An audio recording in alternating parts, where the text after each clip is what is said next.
Let me start with a simple truth. Most marketing messages don't fail because they're bad. They fail because they make perfect sense to the person who wrote them and not enough sense to the people they were actually meant for. If you've ever looked at your own message and thought, well, this is clear, why don't people get it? This video is for you. My name is Thomas. I've spent the last 20 years working in marketing, strategy, positioning, messaging. And the most common problem I see isn't creativity, isn't execution or budget. It's clarity, or more accurately, the lack of it. What I'm about to share are 5 places where your own context quietly gets in the way. Not mistakes, not tactics. 5 moments where what you already know causes your message to drift away from the people you are trying to reach. Once you notice these, clarity stops being a guessing game and starts becoming deliberate. And once you see them all, you'll start recognizing this problem everywhere. The first lens is context asymmetry. You know your industry. You know the internal company logic. You were part of the process that shaped your message. So you start assuming context. But your audience knows none of that. They only see what's on the surface. The words you chose in the order you chose them. For example, you say, now with improved performance. You know that means faster load times, lower error rates, and fewer edge cases. You thought this was too much, so you compressed it all into improved performance. Surely, everyone will understand, right?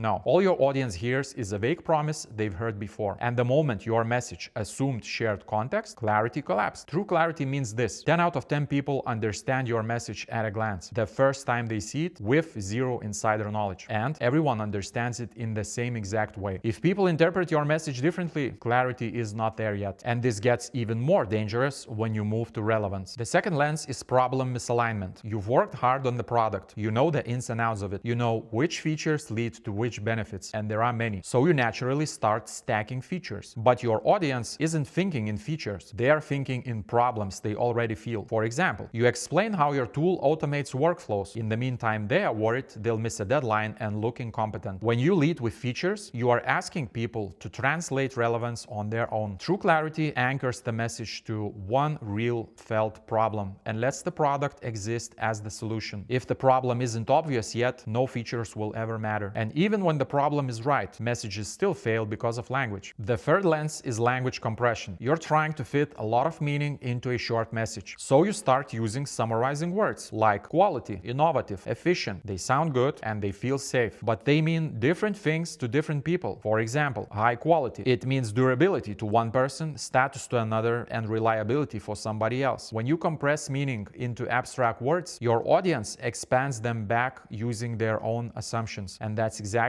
where clarity dies. True clarity replaces abstraction with concrete situations people instantly recognize from their own personal experience. If it can be interpreted in multiple ways, it will be. And this problem actually gets worse the more experienced you are as a marketer. Here's the counterintuitive part. The better you are at marketing, the harder clarity becomes. Not because you lack skill, but because you see too much. You see nuance, you see edge cases, you see everything that could be misunderstood. So you explain more. You qualify claims, you add context just in case. It took me nearly 20 years in marketing to understand this. In trying to be precise, you can accidentally remove specific direction. Beginners oversimplify because they don't know any better. Experts overcomplicate because they know too much. True clarity isn't about dumbing things down. It's about having the discipline to leave things out. And that discipline is the hardest when you are experienced. Which brings us to order. The fourth lens is sequence blindness. You justify your product too early. You explain how it works before the audience has decided it even matters. For example, you start with specifications, methodology, or logic before relevance is established. Logic isn't wrong, it's just useless until interest exists. People use logic after they are interested to justify the purchase decision they already made. True clarity earns relevance first, then supports the decision with explanation. Reverse this order, and even the perfect logic will be ignored. And finally, there's attention. The fifth lens is focus. When you talk about your product, you are talking about yourself. When you talk about the after state, the relief, the progress, the transformation, you're talking about them. For example, built with advanced technology versus stops this problem from happening again. People aren't shopping for products. They are shopping for life improvements. True clarity shifts the spotlight from what you've built to who they get to become. What you built is just a means to get there. So what's the right mindset? Assume this: nobody wants your product unless it's crystal clear how it makes their life better, what problem it solves, evolves? What changes because your product exists? What becomes easier, safer, or simpler? This isn't persuasion, it's relevance. And relevance is what makes purchase decisions feel natural. If you remember one thing from this video, remember this mental model. Every clear message answers 3 questions in this order. Who is the product for? What problem do they already have? And who do they become once it's solved? One audience, one problem, one afterstate. If any one is missing, the message feels irrelevant. If all 3 are present, the message feels obvious, even to someone seeing it for the first time. This isn't a copywriting trick, it's a way of thinking. And once you adopt it, clarity stops being something you chase, it becomes something you design.